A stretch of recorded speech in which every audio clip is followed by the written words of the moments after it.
Hello friends, నేను Rajendra. Pastor Praveen Kumar మృతి case ఇప్పుడు దేశవ్యాప్తంగా ఒక సెన్సేషన్. ముఖ్యంగా క్రైస్తవ సంఘాలు దీన్ని చాలా సీరియస్గా తీసుకున్నాయి. పెద్ద ఎత్తున ప్రభుత్వంపై ఆరోపణలు, విమర్శలు చేస్తూ ఉన్నారు.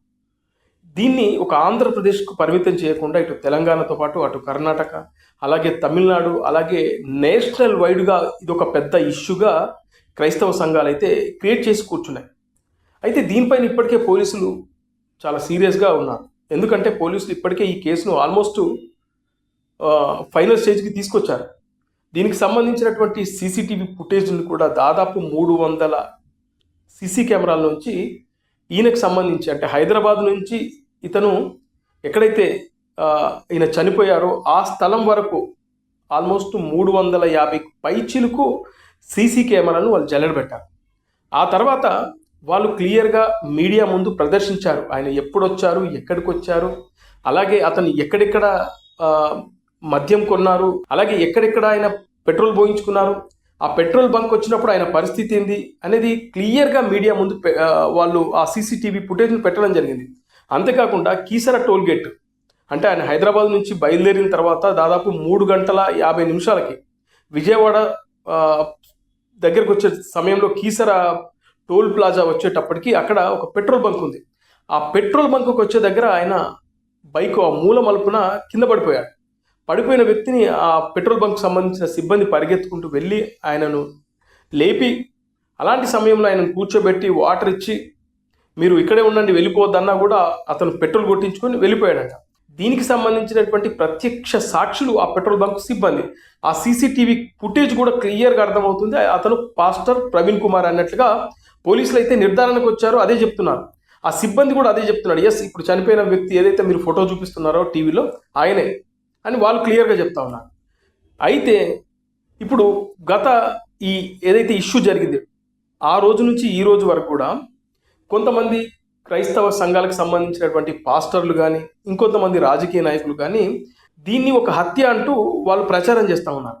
అయితే పోలీసులు వీళ్ళకు నోటీసులు ఇవ్వడం కూడా జరిగింది. దాదాపు ఒక 10 మంది వరకు పాస్టర్లకు నోటీసులు ఇచ్చారంట. అలాగే అమలాపురం మాజీ ఎంపీ హర్ష కుమార్ కూడా 2 సార్లు నోటీసులు ఇచ్చారు. మీ దగ్గర ఏదైనా ఆధారాలు ఉంటే తీసుకురండి, ఆధారాలు తీసుకొచ్చి చూపించండి, అంతేగాని మీరు అనవసరంగా దీన్ని హైలైట్ చేయొద్దు, హత్య అంటూ మీరు ప్రచారం చేస్తున్నారు, మేము చాలా సీరియస్గా యాక్షన్ తీసుకోవాల్సి ఉంటుందని చెప్పేసి పోలీసులు ఇప్పటికే 2-3 సార్లు చెప్పారు. వీళ్ళందరికీ నోటీసులు కూడా పంపించారు. అయినా కూడా వీళ్ళు ఆగకుండా అదే పనిగా వీళ్ళు ప్రచారం చేసుకుంటూ వస్తూ ఉన్నారు. అంతేకాకుండా మొన్న పోలీసులు మీడియా సమావేశం ఏర్పాటు చేసి మీడియా ముందు ఆ సీసీటీవీ ఫుటేజ్ను కూడా ప్రదర్శించారు. క్లియర్గా పిన్ టు పిన్ చూపించుకుంటూ వచ్చారు. ఆయన ఎప్పుడు ఎక్కడికి వచ్చాడు, ఏమేమి తీసుకున్నారు ఏంటనేది క్లియర్గా చెప్పే ప్రయత్నం చేశారు వాళ్ళు.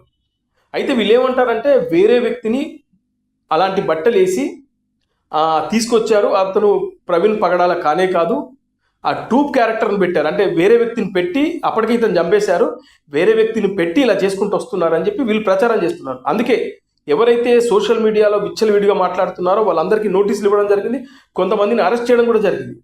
అయితే ఇప్పుడు కొన్ని క్రైస్తవ సంఘాలు చాలా సీరియస్ కామెంట్ చేస్తూ ఉన్నారు, సోషల్ మీడియాలో వైరల్ అవుతున్నాయి. ఒకటి ప్లే చేస్తాను, మీరు చూడండి.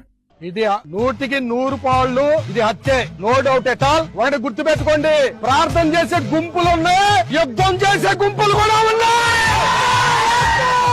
ఒక్క విషయం గుర్తుపెట్టుకోవాలి, ఇక్కడ తెలంగాణ రాష్ట్రం నుండి వచ్చిన ప్రవీణ్ కుమార్ అని చెప్పి ఇక్కడ జరగవలసిన కార్యక్రమాలు ఏవైతే ఉన్నాయో వాటిని దాచిపెట్టడానికి ప్రయత్నం చేస్తే సపోర్ట్ తెలంగాణ నుంచి కూడా తీసుకురావాల్సి వస్తుంది. ఇంకా ఒకటి గుర్తుపెట్టుకోండి, ఎంత వరకైనా తెగించడానికి రాష్ట్ర వ్యాప్తంగా క్రైస్తవులందరూ కూడా ఉద్యమించడానికి సిద్ధంగా ఉన్నాం. మీ ఉడతూపులకు చెంతకాలు రాలా, మేము ఒక్కసారి కన్నెర చేస్తే కబడతారు. మీరు ఎక్కడుంటారో ఆలోచన చేయండి. ఒక్క క్షణం బైబుల్ పక్కన పెడితే కొత్తగిన్నా కొడకల్లారా, మమ్మల్ని కలకొద్దాం.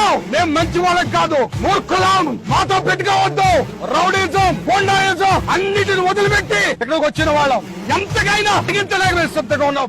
మేము చూస్తూ కూర్చోం, ఊచకోత కోస్తాం. మేము కేవలం ఆంధ్రప్రదేశ్కి సంబంధించిన ఇష్యూ అనుకుంటున్నారు. ఇటు తెలంగాణ, మహారాష్ట్ర అన్ని ప్లేసుల నుంచి మేము వస్తాం, ఎవరిని వదిలిపెట్టేది లేదు, ఊచకోత కోస్తామంటూ చాలా దారుణంగా మాట్లాడేస్తూ ఉన్నాను.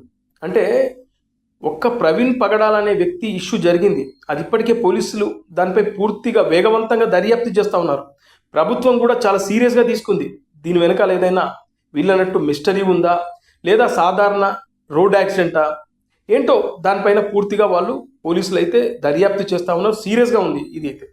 అయినా కూడా వీళ్ళు ఇష్టానుసారంగా మాట్లాడడం ఏంటి అంటే క్రైస్తవ కమ్యూనిటీ మేమంతా ఒక్కటే అనే బలాన్ని చూపించడం కోసం దీన్ని ఒక ఆసరగా చేసుకున్నారనే విమర్శలు కూడా పెద్ద ఎత్తున వస్తున్నాయి. ముఖ్యంగా ఊచకోతకు వస్తాం, మమ్మల్ని వదిలిపెడితే మేము ఏం చేస్తామో చూడండి అనే విధంగా వీళ్ళు మాట్లాడుతుంది. ఇందాక వీడియో మీరు చూశారు, అది ఎంత సీరియస్ కామెంట్ అది. అంటే మత విద్వేషాలు రెచ్చగొట్టట్లేదా వీళ్ళు?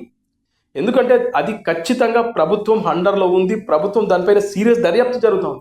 ఇలాంటి టైంలో వీళ్ళు ఇలాంటి సీరియస్ అలిగేషన్ చేయడం, వదిలిపెడితే ఊచకోతకు వస్తామనడం, మాట్లాడుతుండడం దేనికి సంకేతం అనేదే ఇవాళ చాలామంది మాట్లాడుతూ ఉన్నారు. ఏదైనా క్రైస్తవ సంఘాలు కూడా ఓపిక పట్టాలి. నిజంగానే దాని వెనకాల కుట్ర కోణం ఉందంటే దాని వెనకాల ఎవరున్నారు ఏంటనేది నీకు తెలుస్తారు. తెలిసిన తర్వాత అప్పుడు మీరు మాట్లాడితే ఒక పద్ధతి. కానీ వాళ్ళ అదేంటో బయటకు రాకముందే మీరే ఆ పాయింట్ షర్టు ఇంకోని కేసి తీసుకొచ్చారు, డూప్ క్యారెక్టర్ని పెట్టారు. సీసీటీవీ ఫుటేజ్లో క్లియర్గా ఆ వ్యక్తి ఇతనే అని చెప్పేసి పోలీసులు చెప్తా ఉన్నారు. చెప్పినా కూడా అతన్ని వేరే వాళ్ళు చంపేసి ఇలా తీసుకొచ్చారనే మాటలతో పాటు ఇలాగా చాలా చోట్ల చాలామంది ధర్నాలు చేస్తూ, రోడ్డు ర్యాలీలు తీస్తూ ఇలా ఇష్టానుసారంగా కామెంట్ చేయడం పోలీసులు చాలా చాలా సీరియస్గా తీసుకుంటున్నారు. దీని వెనకాల రాజకీయ రంగు కూడా పులుముకుంటుంది. కొంతమంది రాజకీయ నాయకులు పబ్బం గడుపుకోవడం కోసం ఇలాంటి ఇష్యూలను ఆసరాగా చేసుకొని రాజకీయంగా మైలేజ్ పొందడం కోసం కూడా వీళ్ళని ఎగదోస్తున్నారు అనే మాట కూడా వినపడతాం. అయితే దీనిపై ప్రభుత్వం అయితే చాలా సీరియస్గా తీసుకుంది. ఎవరైతే ఇలాంటి కామెంట్లు చేస్తున్నారో వాళ్ళందరినీ కూడా అరెస్ట్ చేసే కార్యక్రమాలు కూడా చేస్తాం. ఇప్పటికైనా నోరు అదుపులో పెట్టుకోండి అంటూ ఆంధ్రప్రదేశ్ ప్రభుత్వం సీరియస్గా కామెంట్ కూడా చేసింది. ఇక పోలీసులు కూడా ఇకపై సోషల్ మీడియాలో ఎవరైనా మాట్లాడితే, ఆధారాలు లేకుండా మాట్లాడితే అరెస్టులు ఉంటాయంటూ వాళ్ళు కూడా సీరియస్గా చెప్పడం జరిగింది.